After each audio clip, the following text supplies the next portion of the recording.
Papo de Psiquiatra, com Marcelo Branhas, Marcos Crossi e Pedro Rosa.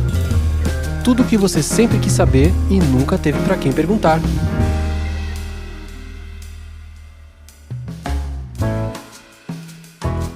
Seja bem-vindo e seja bem-vinda a mais este episódio do podcast Papo de Psiquiatra. Este é um episódio bastante especial. A gente vem intercalando episódios sobre personalidade, sobre domínios do modelo dos 5 fatores. A gente já falou de 4 deles, só falta um. Mas a gente traz outros conteúdos também.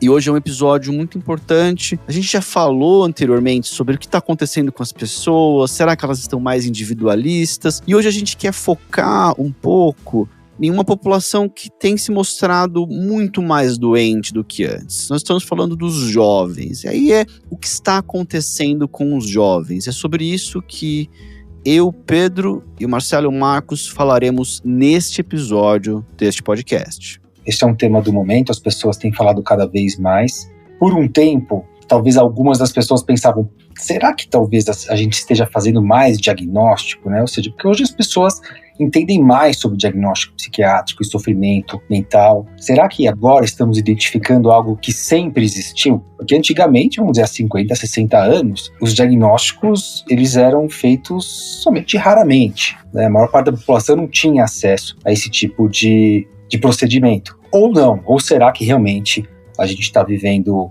uma época diferente e que realmente as gerações mais jovens têm apresentado mais sintomas, mais sofrimento, mais angústia e por isso que vem apresentando também mais transtornos mentais e por isso que tem aí uma tendência, uma necessidade de medicação, de tratamentos psicoterápicos e psiquiátricos bem maior do que antigamente. Então esse é talvez um assunto, assim, talvez 2 ideias, né, que sempre surgem na cabeça. Agora, pela nossa observação, acho que talvez temos opiniões parecidas em relação a isso, que a gente percebe que realmente parece ser um momento único. E a gente vai falar um pouquinho hoje para vocês sobre isso. Bom, pessoal, exatamente. Ouvimos de professores, de pais, de colegas. É unânime, praticamente, na opinião dos profissionais de saúde que já têm experiência há muitos anos atendendo diversas populações, que há um aumento de jovens que chegam aos profissionais de saúde com bastante sofrimento mental, seja depressão, seja ansiedade, seja automutilação, essa terceira aumentou bastante, ou usando um termo mais atual, autolesão. Então, há uma série de observações de diferentes profissionais de diferentes áreas que denota um aumento de pelo menos uma chegada à atenção de saúde pública de sofrimento mental aumentado em jovens. E isso faz com que a gente se preocupe de forma muito intensa, porque essas pessoas estão no começo da sua formação como indivíduos. Isso é um problema de ordem, inclusive de saúde pública, que vai afetar a sociedade por um tempo bastante considerável. Então, esse é um tema que a gente vai se debruçar hoje. Bom, a gente já vinha pensando em como fazer esse episódio. Não é um episódio simples, mas tem um estudo bastante interessante que ele pode servir de base para o que a gente quer falar aqui, né? Que é um estudo que foi publicado recentemente por pesquisadores da Escola de Saúde Pública da Harvard e que mostrou um achado que é um achado bastante assustador. Ele mostrou que houve uma mudança significativa de marcadores gerais de saúde dos jovens atualmente em relação ao que os jovens tinham antes. Nós estamos falando aqui de algumas mudanças que já estavam acontecendo antes da pandemia, mas que ficaram muito mais pronunciadas no curso da pandemia. O que a gente tinha de dados bastante sólidos até recentemente era que as pessoas mais jovens, talvez até os 25 anos aproximadamente, elas tinham medidas de saúde, globalmente falando. Medidas de felicidade, de saúde mental, de significado na vida, de relacionamentos, de satisfação global com a própria vida. Então, ou seja, não só saúde mental, mas também saúde mental, em níveis melhores do que os adultos com seus 30, 40, 50 anos. E que esses mesmos adultos de 30, 40, 50 anos tinham essa noção de satisfação com a própria vida em níveis menores do que os adultos mais velhos, com 60 anos. Essa curva, portanto, de satisfação com a vida, de qualidade de vida, de saúde em geral, tinha o formato de U. A gente vai colocar um link na descrição aqui do episódio para você baixar essa imagem, dado que o nosso podcast é áudio, talvez fique meio confuso, mas eu vou colocar ali para você dar uma olhada. Vai ilustrar para vocês. Ou seja, havia ali alguma coisa que acontecia com os adultos de 30, 40, 50 anos, porque tem um momento, estão em uma fase de vida com mais exigências, muito trabalho, talvez menos lazer. Cuidar de filhos é desafiador, as pessoas passam por mais estresse, a parte profissional é muito exigente, então a pessoa tem grandes responsabilidades, isso gera um estresse inevitavelmente, enquanto que talvez pessoas mais velhas, já com mais gratidão pela vida que tiveram, já com mais tempo para os relacionamentos, menos exigências de trabalho, já criaram os filhos, tinham, em média, a gente tem que lembrar que a gente está falando da média, uma satisfação maior com a vida. Mas essa curva em U, ela mudou. Já havia uma mudança em andamento até ali janeiro de 2020, né? Momentos antes da pandemia, já estava em curso de mudança, mas essa mudança se acelerou muito nos anos da pandemia, de um jeito que é assustador. E essa mudança, o que aconteceu, é que a curva não é mais uma curva em U. Eu vou colocar novamente a curva como ela é agora, né, do artigo, mas o que aconteceu é que houve uma queda substancial da satisfação com a vida, digo novamente, de maneira ampla, entre os jovens, a ponto dessa curva ser simplesmente crescente. Os jovens que tinham níveis de saúde mental e de saúde, de satisfação com a vida tão boa quanto as pessoas mais velhas, agora eles têm o menor nível em comparação com as pessoas, com os adultos, seus 30, 40, 50 anos, e em comparação com os idosos. Isso, ou seja, é uma queda dramática da saúde mental média do adolescente e do adulto jovem. Isso aconteceu nesses últimos anos, foi acentuado pela pandemia, e é uma questão absolutamente fundamental para a gente entender a sociedade hoje e para a gente começar a pensar o que fazer diante desse cenário. Pois é, Pedro. E esses dados ruins, né, sobre o adoecimento dos jovens estão sendo encontrados em vários lugares. A gente sabe que na ciência é muito importante replicar os achados, ou seja, não ser achado, por mais que nem esse estudo que você comentou, foi feito por um pessoal de excelência lá na Escola de Saúde Pública da Harvard, é legal a gente observar se em outros lugares isso também está acontecendo, e infelizmente parece que é o caso, sim. Citando só um outro estudo que foi feito no Reino Unido, observando a cerca de 9 milhões de jovens entre 2003 e 2018. Também podemos deixar links para esses estudos, por exemplo, no Instagram ou no Spotify. Esse estudo, especificamente, observou também um aumento grande de transtornos mentais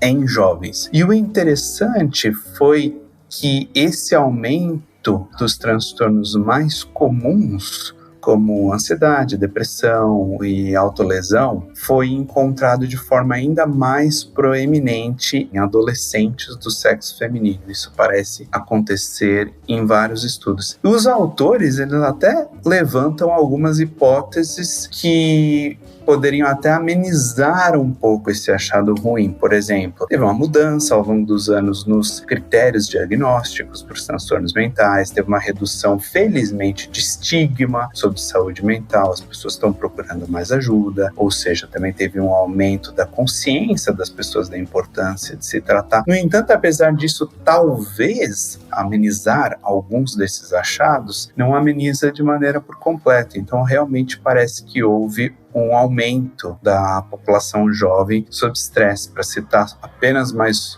outro estudo que tem um título super interessante, que é se as crianças ou a saúde mental das crianças ou dos adolescentes realmente está aumentando no século XXI. E esse estudo, que é um tipo de estudo que a gente chama de revisão sistemática, olhou para um conjunto de estudos, é um estudo dos estudos, ou seja, eles olharam vários estudos e perceberam que, de novo, parece que sim, e principalmente o sexo feminino, as adolescentes estão sofrendo ainda mais. Então, quer dizer, de alguma forma, esses estudos que o Pedro e o Marcelo colocaram confirmam a descrição que a gente escuta dos professores, né, dos pais, talvez confirma as nossas observações no consultório, que de fato alguma coisa está acontecendo. Quer dizer, são estudos muitas vezes descritivos e que vão medir de diversas formas saúde mental ou bem-estar.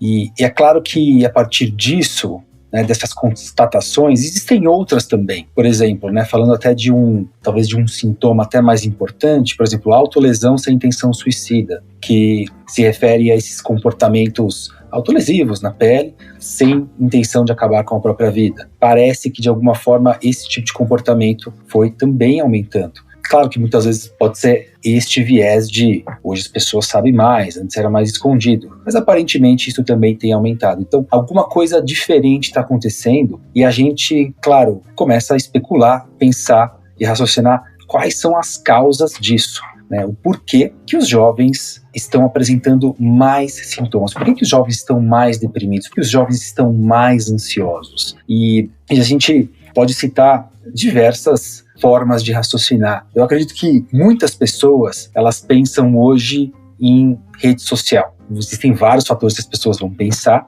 mas acho que rede social talvez seja um dos fatores que as pessoas colocam na mesa quando elas estão falando sobre isso. A gente sabe que a geração que tem 20 e poucos anos hoje, geralmente essa geração que nasceu a partir de 95, né, geração Z, é uma geração que entrou em contato, né, com o smartphone, rede social, de uma forma muito mais precoce do que outras gerações. E a gente sabe que acho que a rede social tem pontos positivos e negativos, né?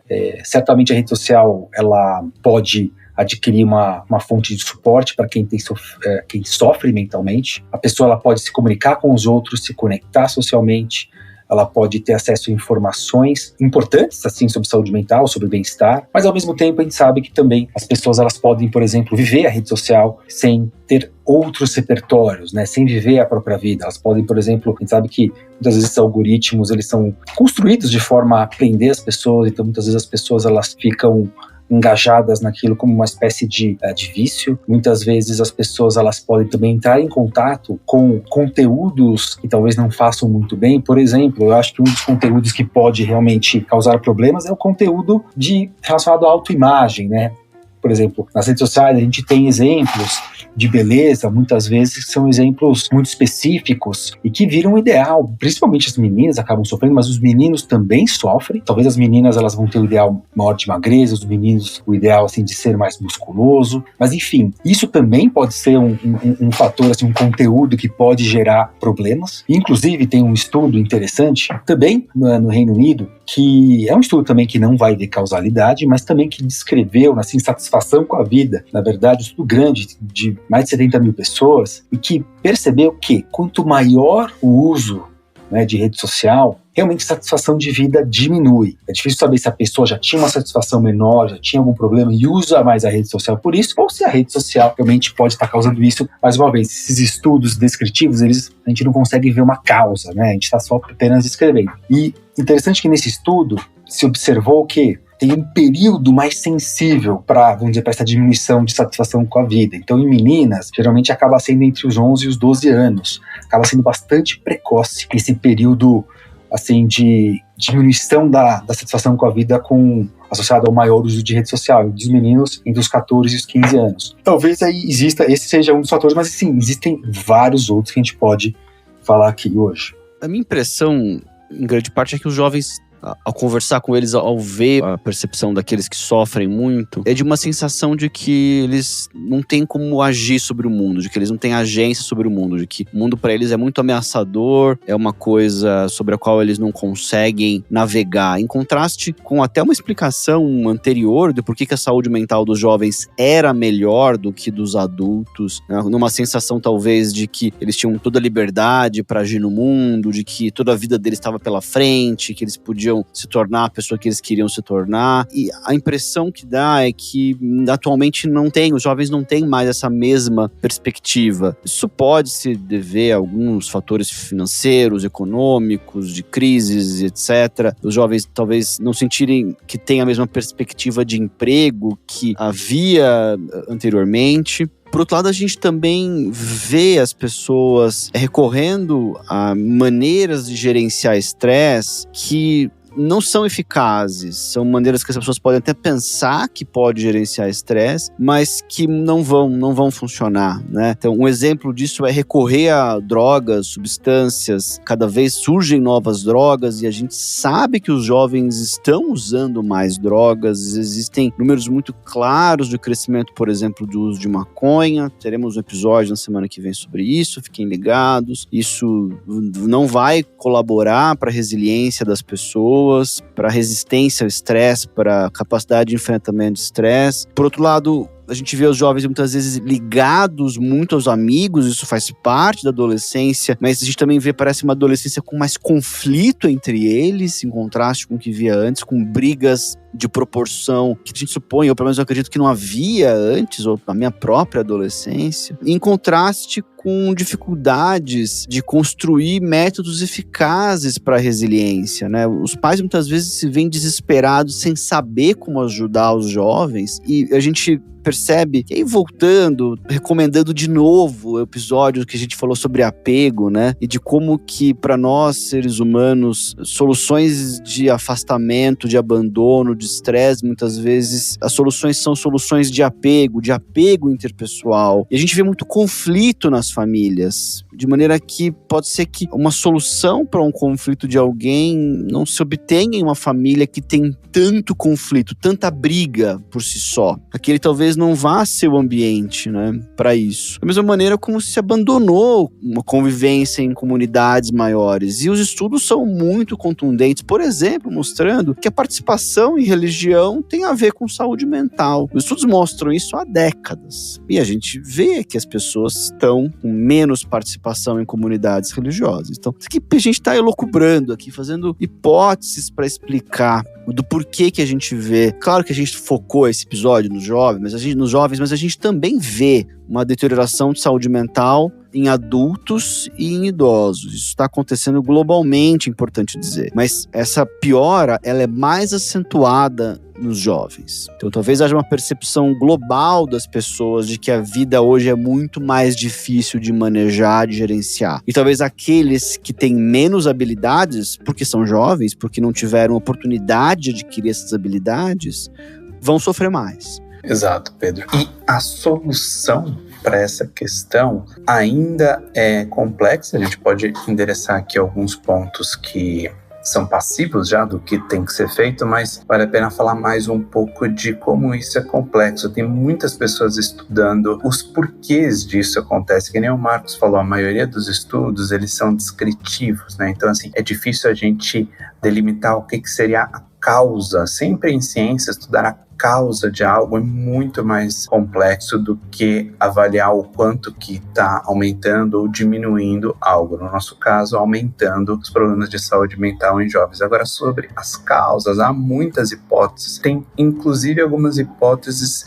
biológicas também. Uma coisa que alguns cientistas estão começando a apontar de que a idade de entrar na puberdade tem diminuído nas últimas várias décadas, inclusive mais até em meninas, por exemplo. E então há uma hipótese ainda não confirmada, mas uma hipótese de que regiões cerebrais, por exemplo, ligadas ao processamento de emoções e comportamento social estão se desenvolvendo antes do que regiões relacionadas a um controle sobre o próprio comportamento. Parênteses, ver o episódio sobre conscienciosidade. Então, é bastante multifatorial essas coisas que estão acontecendo. A gente sabe que os jovens eles estão tendo que também, assim como todas as outras pessoas, lidar com um mundo com diversos desafios, seja desafios climáticos, seja desafios de polarização política, seja desafios de violência. E tudo isso, que foi extremamente exacerbado durante a pandemia,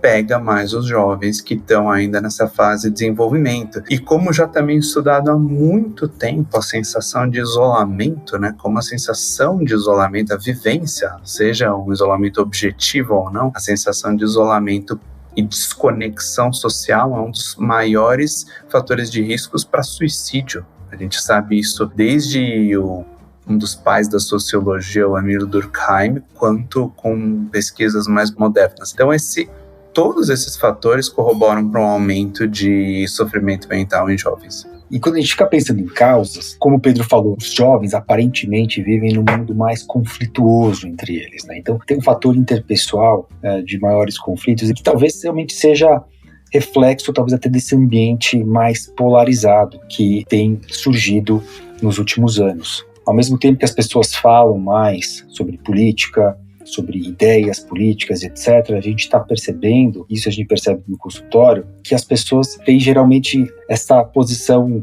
de certeza sobre as próprias ideias, uma dificuldade de escutar o outro e entender a perspectiva do outro. Isso eu estou falando assim num contexto democrático mesmo, não estou falando pessoas que estão escutar uma pessoa que tem uma ideia, vamos dizer que uma ideia autoritária, que quer eliminar um grupo ou outro. Não, eu estou falando num contexto mesmo democrático. Os grupos que têm ideias diferentes não têm escutado um ao outro, têm estigmatizado um ao outro, e parece que isso tem gerado mais problemas interpessoais, mais solidão, tem uma cultura, né, de cancelamento, que eu acho que é uma cultura extremamente negativa, e parece que a rede social ou a internet amplifica isso, né? As pessoas são julgadas muito antes, enfim, de verificarem evidências do que aconteceu. Então parece que esse ambiente, esse caldo, que muitas vezes tem muito ódio, né, tem uns haters na internet, coisas assim, eu tenho a impressão que isso gera mais desconexão social, e a gente sabe que como que as relações interpessoais, os sentimentos de comunidade, como o Pedro mencionou, são importantes para esse bem-estar,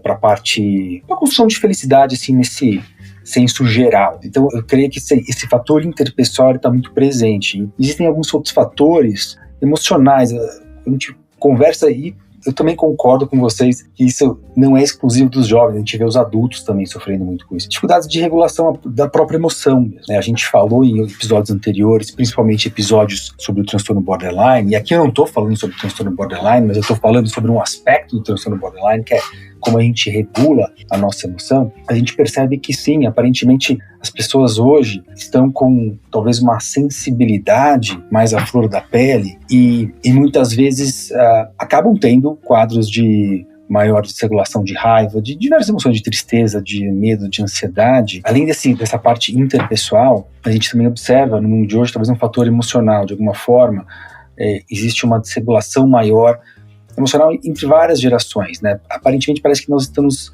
ficando até, entre aspas, mais frágeis, talvez. Até alguns pesquisadores, alguns pensadores pensam, né, naquele primado da emoção, né? Eu penso, portanto isso é verdade. Ou seja, parece que de alguma forma a gente tem avaliado com menos crítica o que a gente está sentindo. Então muitas vezes aquela coisa, a emoção vira um fato. E parece que isso tem tornado mais difícil como que a gente regula o que a gente tem sentido do ponto de vista emocional. Talvez esse seja um pouco fator, mas mais uma vez, a gente está pensando, raciocinando aqui em voz alta, né? Mas isso são especulações, existem centenas de fatores. Um deles, eu acho, por exemplo, conversando com os jovens, né? A gente vê que eles estão muitas vezes pressionados. Os jovens hoje, você conversa com um jovem no consultório, ele tem dezenas de atividades para fazer. Eu acredito que, claro que o enriquecimento do jovem intelectual, enfim, é ótimo, por um lado. Porém, assim, a pressão que eles são submetidos, e muitas vezes cedo, começa aquele estresse crônico, que é um estresse que era esperado geralmente mais tarde na vida, né? Quando você está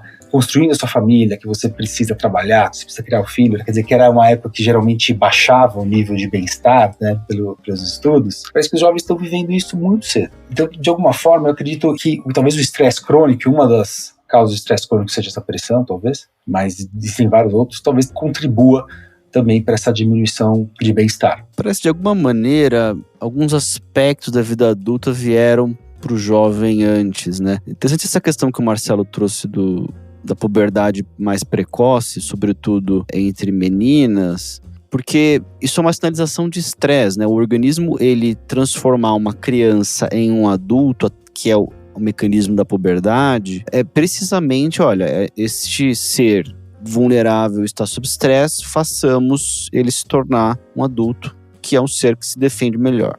E essa ideia de que talvez os jovens estejam sendo submetidos a demandas adultas e até a conflitos do tipo de adultos entre eles, entre os adolescentes, é uma tese que parece interessante. Então, eles precisam raciocinar sobre temas adultos, eles precisam estar expostos a questões políticas, econômicas, sociais, que se os adultos já se sentem atropelados, soterrados, imagina um jovem. Então, e a nossa sociedade, ela estimula, ela valoriza o jovem que se ocupa. Talvez aqui seja uma reflexão de que, isso claro que não é uma apologia que os jovens fiquem alienados, sem saber o que está acontecendo, mas talvez isso precise ser feito de maneira delicada.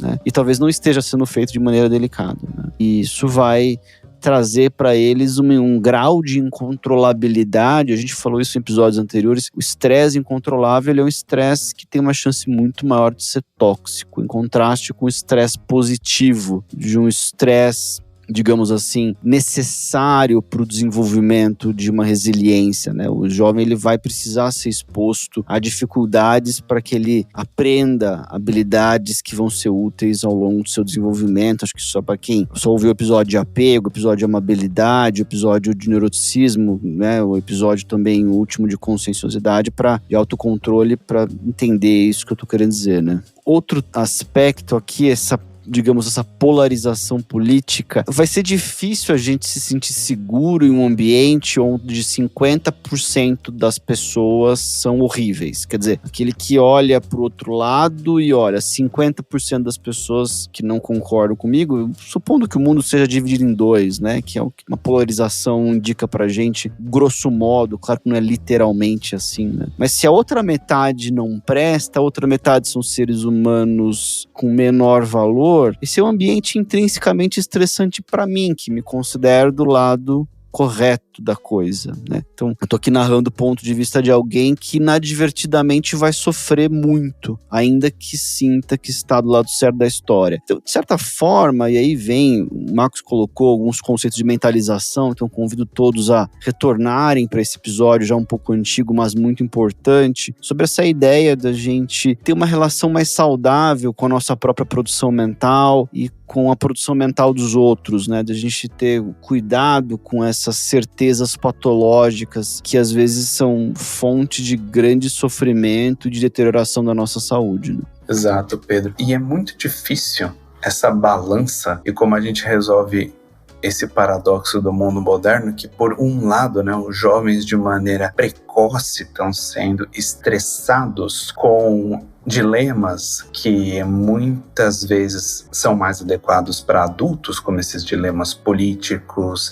a situação de uma pandemia que cerceou muito da vida que havia antes dela, e esse enorme boost de redes sociais durante a adolescência, tudo que já havia antes da dificuldade de uma adolescência, de você ser aceito ou não ser aceito pelas pessoas, de pertencer ou não ao grupo, isso com redes sociais foi potencializado 200 vezes, porque você agora tem fontes de aprovação ou de reprovação binárias, com likes ou não em redes sociais, além da sua sala de aula. Ou seja, você, quando não está na sala de aula, você ainda tem que enfrentar como está sendo vista a sua imagem social. Então, se aumentou para o dia inteiro algo que se tinha antes de uma adolescência em um intervalo mais circunscrito de tempo. Então, além de todos esses dilemas e estressores que o jovem está tendo que se deparar muito antes de uma vida adulta, por um outro lado, há também na nossa sociedade atual uma superproteção dos jovens que possa, por exemplo, fragilizá-los em alguns sentidos específicos, e não é fácil de ser resolvida. Por exemplo, tem um pesquisador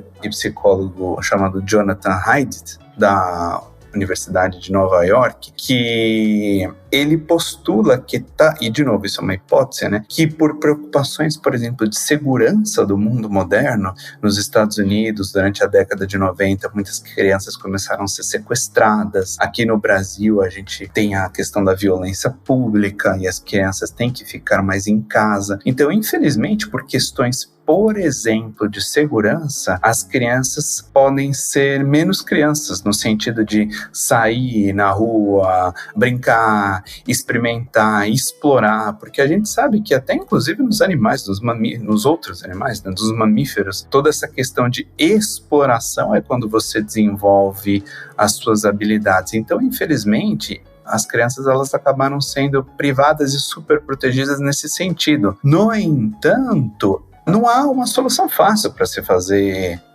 se ter sobre isso, porque realmente há perigos urbanos, há assédio sexual, há sequestro, há assalto. Então, fica difícil como contrabalancear essa balança de menos exploração e mais superproteção dos jovens e mais estressores também que eram próprios mais numa vida adulta no passado. De alguma forma, a gente vive num mundo com um certo clima de medo. Tenho essa impressão que talvez, assim, isso claro que talvez existam controvérsias a respeito, mas a nossa impressão, né, inclusive quando a gente vai ouvindo notícias da mídia sobre eventos negativos, sobre assaltos, sequestro, mortes, assassinatos, de alguma forma isso dá a impressão que a gente vive num mundo mais perigoso do que antes. E a gente vive sob esse intenso medo, se escondendo e reagindo de uma forma assim a se proteger o tempo inteiro, estamos alerta, e assim, é difícil saber, claro, parece que isso está mais exposto do que antigamente, talvez. E é claro que assim, existem situações específicas, né, de violência que são fora da curva, que são coisas novas e que, claro, que preocupam muito, é claro que a gente precisa se preocupar e se proteger, mas de alguma forma parece que esses eventos negativos eles ficam mais expostos e parece que esse clima constante de medo também faz muitas pessoas sofrerem hoje em dia, e que eu acho que também contribui para um sofrimento maior. E como o Marcelo falou, essa hipótese do Jonathan Haidt, né? Ou seja, vamos hiperproteger toda uma geração, e que depois, quando a gente, vamos dizer, essa geração tiver autonomia, essa geração vai ter muita dificuldade em resolver os próprios problemas, né? Então, é uma receita realmente para dar muito errado, né? Quer dizer, uma geração que eventualmente tenha conflitos entre si, né? Eventualmente uma desregulação emocional um pouco maior e que não desenvolve eventualmente habilidades de autonomia. Então, realmente isso pode ser um caldo. E mais uma vez, eu acredito que isso não é um processo tudo ou nada. Parece que isso tem acontecido gradualmente, talvez amplificado pela pandemia e por alguns outros eventos sociais, talvez como rede social, enfim. Mas é um processo que tem acontecido e parece que todos nós estamos no mesmo barco. Esse foi um episódio diferente, acho que estou bem feliz de ter conseguido organizar as ideias com base científica, mas também com a nossa experiência para tentar construir um entendimento do que está acontecendo. E a gente agradece a audiência e até o nosso próximo episódio do podcast Papo de Psiquiatra. Um abraço a todos. Obrigado, pessoal, pela audiência de sempre. Esse é um tema bastante complexo, a gente vai deixar nas nossas redes sociais ou nos outros canais os links dos estudos que a gente comentou, assim como outras leituras pertinentes, já que o tema é difícil, há diversas opiniões e ainda há muitas dúvidas para quem se interessar se debruçar mais profundamente nisso. Abraços a todos. É isso, um abraço, pessoal.